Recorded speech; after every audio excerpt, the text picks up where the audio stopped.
Ce matin, on est sur le stand de 360 Learning avec Olivier. Olivier qui va nous parler des tendances du learning en France notamment en 2022.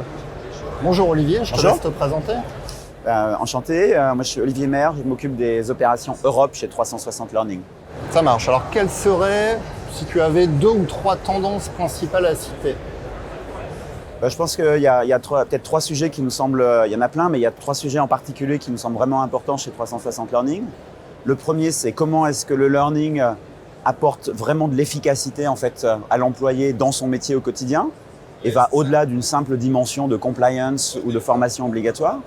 La deuxième chose, c'est comment est-ce que dans un monde où tout le monde est mobile, ce learning en fait est multi-device et en particulier comment est-ce qu'il est mobile et on retrouve sur le mobile en fait une expérience à l'état de l'art de l'expérience qu'on a avec son téléphone. Et puis le troisième, c'est ce qu'on appelle du blended, c'est-à-dire on était tout en présentiel il y a quelques années, on était tout en virtuel à distance il y a encore pas si longtemps, et on se rend compte qu'en fait la bonne formule, c'est d'arriver à construire des parcours qui mixent du digital avec du présentiel, fut-il en webconférence. Ça marche. Alors, du coup, fort de ces constats, c'est quoi le profil type de l'apprenant en 2022? Qu'est-ce qu'il attend aujourd'hui? C'est une bonne question. Je pense qu'il attend dans un monde où, c'est une banalité de le dire, mais ça va mieux quand même en le disant, où tout va toujours plus vite.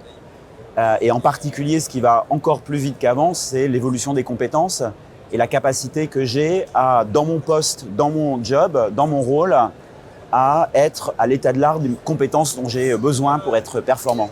Et donc, s'il attend, c'est que l'entreprise l'aide en fait et lui fournisse les moyens d'être toujours avec les bonnes compétences. Et la formation là-dedans a évidemment un rôle absolument fondamental à jouer, non pas pour encore une fois être quelque chose de descendant, mais pour être quelque chose qui soit le plus connecté possible avec les vrais besoins métiers des différentes équipes, parce qu'évidemment tout ça, ça se passe pour différents métiers, différentes géographies, différents pays qui ont ces mêmes besoins.